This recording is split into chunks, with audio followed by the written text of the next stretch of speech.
Neuter করার পরে পরবর্তীতে যেভাবে টেক কেয়ার করতে হয় এরকম একটা খাঁচা নেবেন, একটা নরম পরিষ্কার সুন্দর কাপড় দিবেন নিচে। অবশ্যই তাকে খাঁচার মধ্যে রাখতে হবে।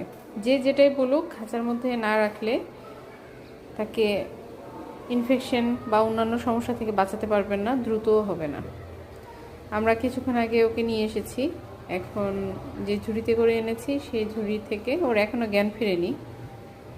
এখন আরেকটা ঝুড়িতে আমরা ওকে ট্রান্সফার করব।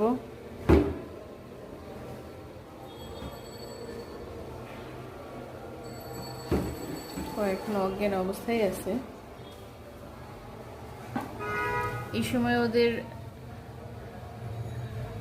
অক্সিজেনের পরিমাণটা বেশি লাগে, যেহেতু অজ্ঞান অবস্থায় এখনো আছে, জ্ঞান ফিরেনি।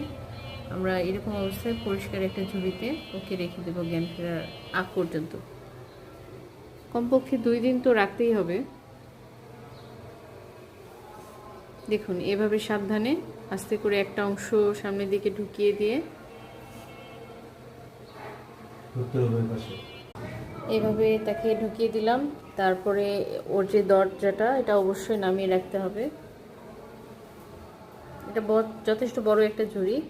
আরেকটা সাবধানতার কথা যেটা আপনাদের জানা উচিত, সেটা হচ্ছে মাথাটা অবশ্যই একটু উঁচু স্থানে রাখতে হবে। দেখেন, আমরা কাপড় একটু উঁচু করে দিয়েছি ওই জায়গা থেকে, যাতে ও সহজে অক্সিজেন নিতে পারে।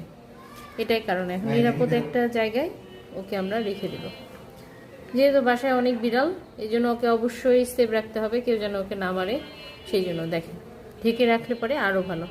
ধন্যবাদ সবাইকে দেখার জন্য।